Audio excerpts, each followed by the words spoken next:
Di antara gemerlap cahaya matahari dan bintang-bintang, terdapat sebuah negeri yang menjadi saksi sejarah panjang dari bangsa-bangsa di dunia. Dengan kekayaan alam yang melimpah, negeri ini telah menjadi pusat perdagangan rempah-rempah yang mempunyai nilai ekonomi tinggi, sekaligus menjadi magnet yang menarik perhatian para pelaut dan penjajah dari seluruh dunia sejak abad ke-16.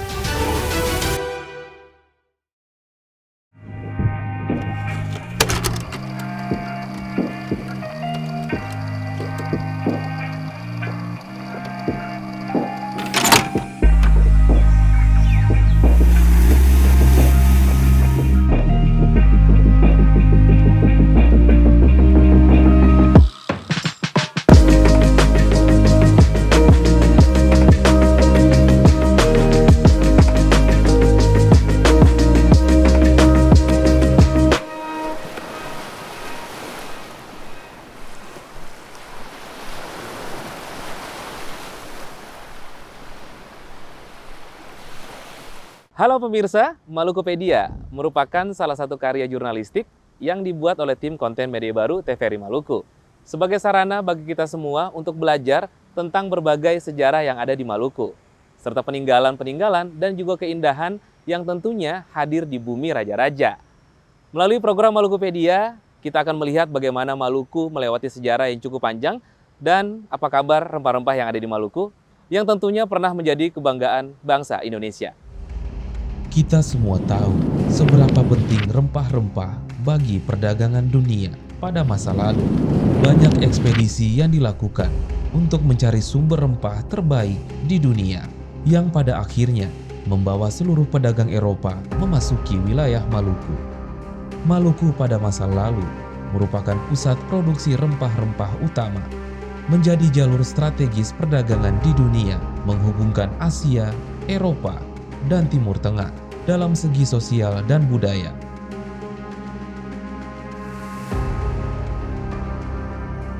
Perdagangan rempah-rempah di Maluku membawa peningkatan kesejahteraan bagi masyarakat, pertukaran budaya dan ilmu pengetahuan, perkembangan teknologi, transportasi, serta pembangunan infrastruktur. Perdagangan rempah-rempah juga telah memperkenalkan kekayaan alam Maluku kepada dunia dan membangun konektivitas dengan negara-negara lain. Kami dari tim KMB sempat berdiskusi untuk menentukan kemana kita akan pergi untuk mencari rempah yang masih dimanfaatkan oleh masyarakat. Setelah beberapa jam kita berdiskusi, akhirnya kami memutuskan untuk memulai perjalanan sejarah Maluku dengan mengunjungi Museum Siwa V yang terletak di Kota Ambon, Provinsi Maluku. Walaupun objek wisata yang satu ini merupakan tempat peninggalan benda-benda bersejarah, namun bangunan museum ini berada di atas bukit yang menghadap Teluk Ambon, dengan keeksotisannya yang akan membuat Anda terpesona.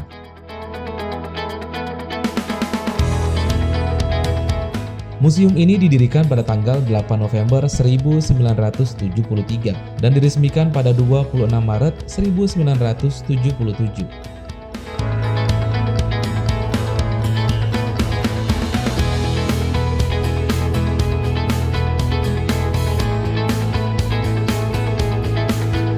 Museum Siwa V berisi tentang semua hal yang berkaitan dengan kelautan.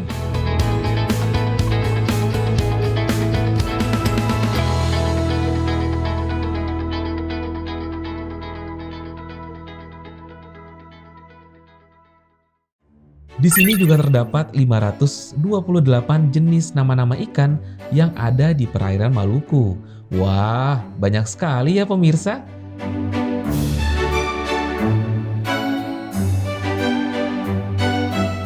Saya menemukan beberapa replika kapal maupun beberapa jenis perahu yang terdapat di Maluku, dari yang tradisional sampai dengan yang modern.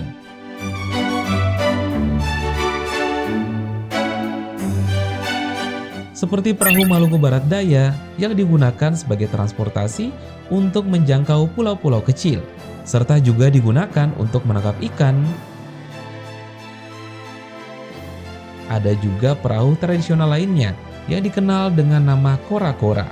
Perahu kora-kora digunakan oleh masyarakat Maluku pada abad 16 sampai 18 untuk mengawal pemerintah Belanda serta sebagai kapal untuk berperang.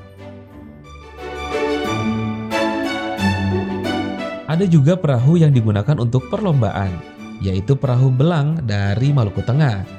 Pada zaman dahulu, masyarakat menggunakan perhitungan astronomi kuno alias Tanuar dalam membuat perahu belang. Kayu yang digunakan untuk membuat perahu belang adalah kayu titi. Dalam pengambilan kayu pun tidak sembarangan, karena biasanya disertai dengan pembuatan upacara adat terlebih dahulu.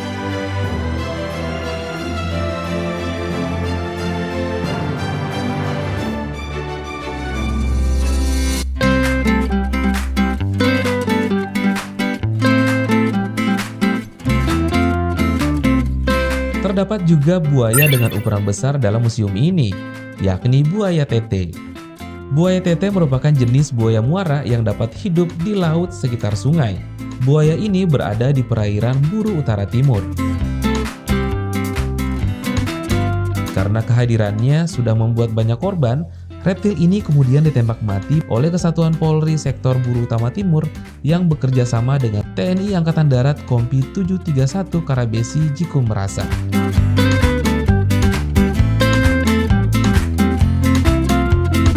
Selain itu, juga ada beberapa biota-biota laut pada museum ini, dari yang ukuran kecil hingga ukuran besar.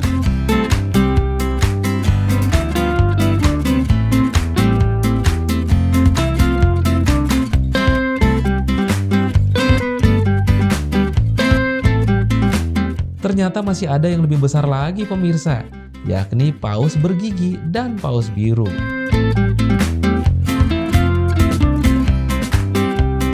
Terdapat dua kerangka paus dalam Museum Siwa 5. Paus bergigi terdampar di Pantai Namalatu, Latu Halat pada tanggal 14 November 1990. Panjang dari ikan paus bergigi adalah 11 meter, sedangkan paus biru yang merupakan jenis mamalia laut ini terdapat di Pulau Buru pada tahun 1987 dan panjangnya sekitar 23,5 meter. Wah, besar ya pemirsa.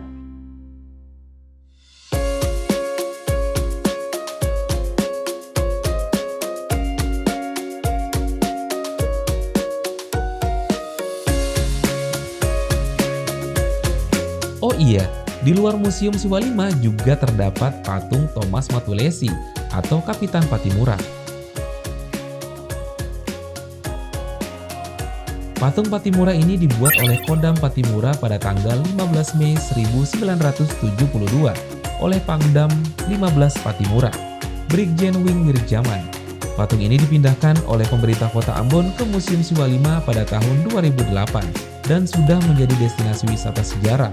Thomas Matulesi ditetapkan sebagai pahlawan nasional oleh keputusan Presiden Soeharto pada tanggal 6 November 1973.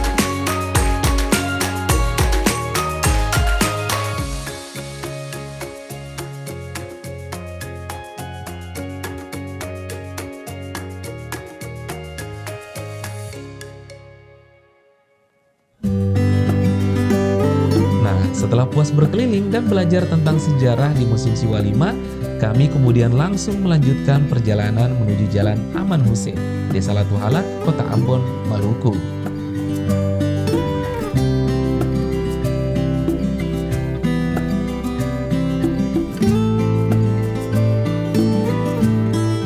Setelah menempuh waktu perjalanan kurang lebih 30 menitan, akhirnya kita tiba di Pantai Namalatu, Desa Latu Halat.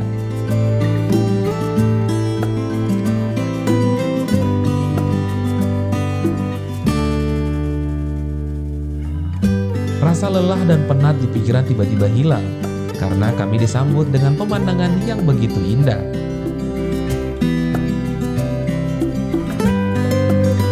Hembusan angin, bunyi ombak yang gemercik, serta birunya air laut membuat hati saya jatuh cinta dengan keindahannya.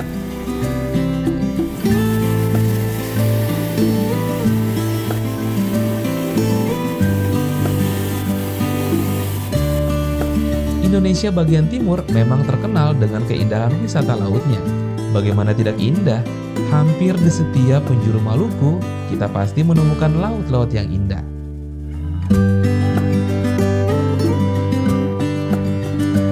Nah pemirsa, kalau tadi saya takjub dengan peninggalan-peninggalan sejarah di Museum Siwa 5, sekarang gantian takjub dengan keindahan alam Maluku.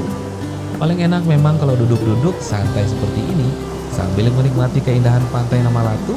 Buat pemirsa yang memiliki keluarga, tempat ini rekomen banget untuk menghabiskan weekend bersama keluarga.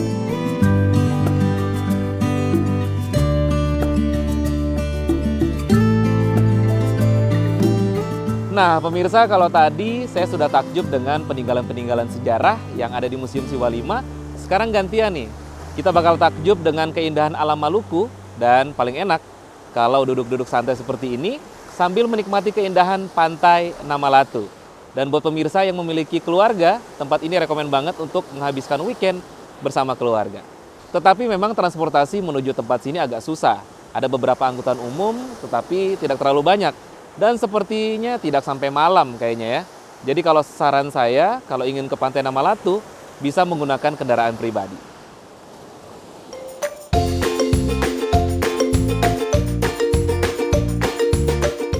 Sambil menikmati keindahan Pantai Namalatu, saya juga mencoba kuliner yang tidak asing buat masyarakat Maluku, yakni sukun goreng.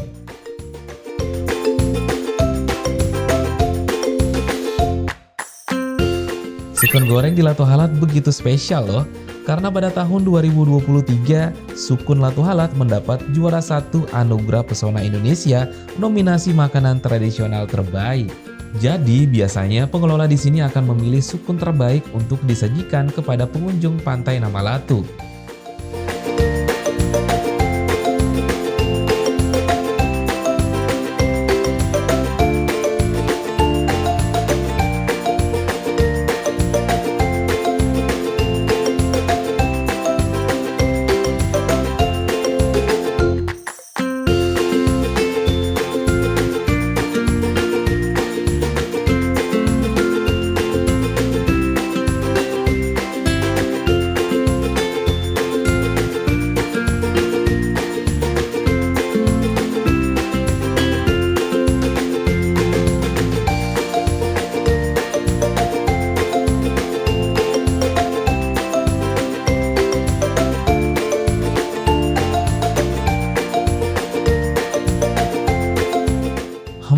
Enak sekali pemirsa.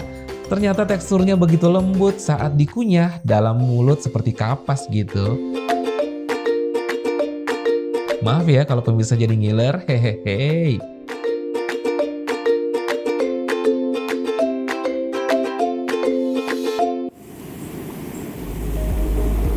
Saya tadi sempat bertemu dan berbincang-bincang sedikit dengan Bapak Mudin Wael, selaku Kepala Bidang Pengembangan Destinasi dan Industri Pariwisata di Maluku. Ya, untuk saat ini pariwisata yang kita kembangkan memang lebih banyak ke bahari ya, khususnya diving. Tetapi selain itu juga, memang di Maluku ini punya banyak keunggulan. Bahwa selain daripada wisata bahari, pantai, kemudian juga ada wisata sejarah dan juga agrowisata.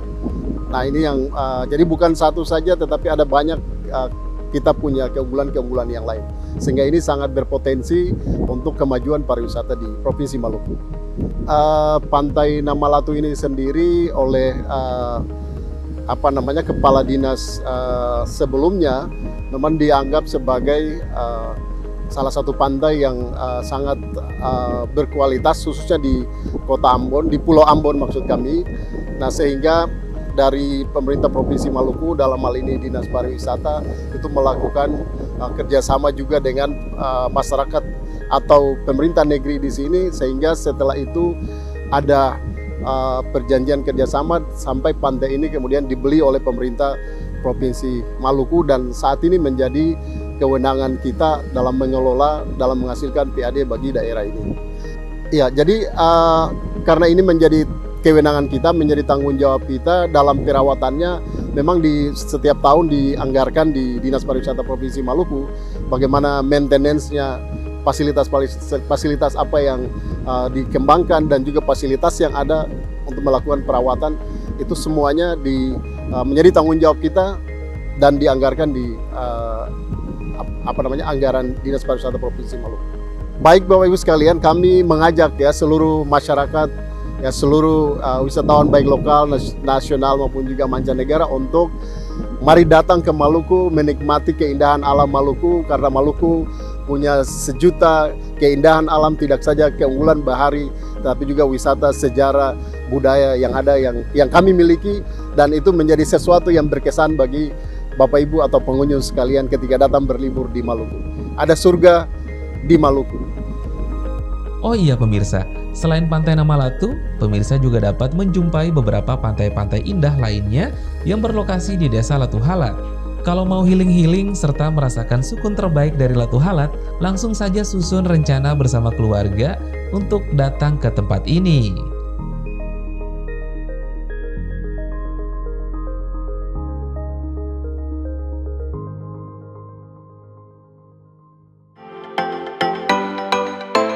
Saya baru dapat kabar dari teman-teman di kantor bahwa Kepala TVRI Stasiun Maluku yang baru sudah datang di Ambon nih pemirsa.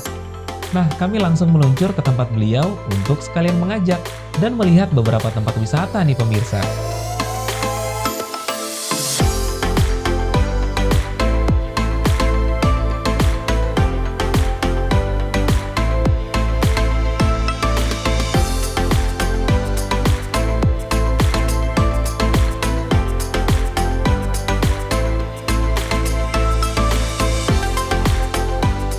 Jadi selamat datang di Kota Ambon, selamat datang di Bumi Raya Raja Ibu. Aku rencananya hari ini sama teman-teman dari KMB mau syuting Malukupedia. Nah, jadi saya diajak nih ya, jalan-jalan. jadi rencananya karena Ibu baru datang, kita syuting sekaligus mau mengajak Ibu jalan-jalan keliling Kota Ambon terus melihat beberapa tempat wisata dari sejarahnya, kemudian ada tempat rekreasi yang ada di Kota Ambon ini. Gitu. Mau banget. Mau banget. Oke, kalau gitu kita langsung berangkat aja kali ya Bu ya? Iya. Oke. Ayo langsung Bu. nih. Siap. Berhubung di Ambon lagi musim hujan, kita ajak Ibu Kepsta ke tempat-tempat yang dekat dulu ya pemirsa. Tempat pertama yang ingin saya tunjukkan kepada beliau yakni wisata batu kapal yang berada di negeri Liliboi, Kecamatan Lehitu Barat, Kabupaten Maluku Tengah. Karena lokasi batu kapal yang berada di bawah, maka mengharuskan kita melewati beberapa anak tangga nih. Jalannya tidak usah buru-buru ya pemirsa, yang penting selamat sampai tujuan.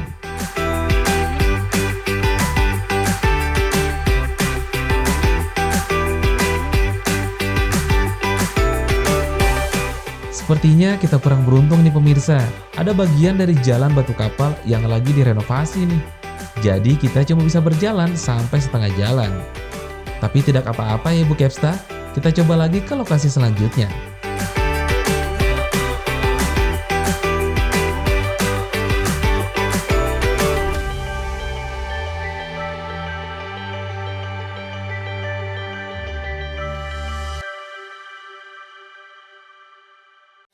Destinasi kita yang selanjutnya kali ini agak sedikit basah-basahan nih pemirsa. Saya mau ajak pemirsa dan Ibu Kepsta untuk melihat belut raksasa asal Maluku nih, yaitu Morea di Desa Larike.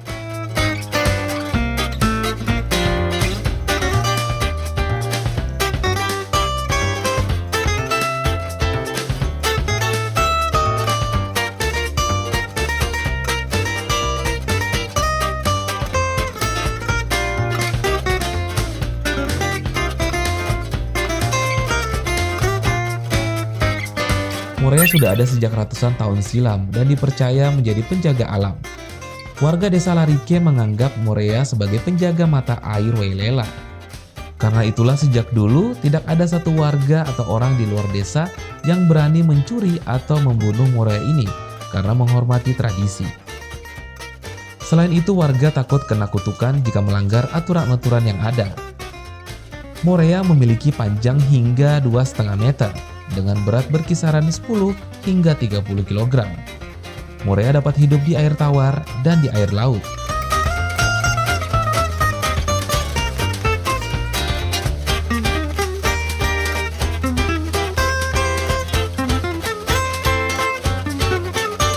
Nah pemirsa, karena cuaca tidak begitu bersahabat, sampai berjumpa di episode selanjutnya ya pemirsa, dengan keindahan-keindahan alam dan sejarah dari Maluku. Amato!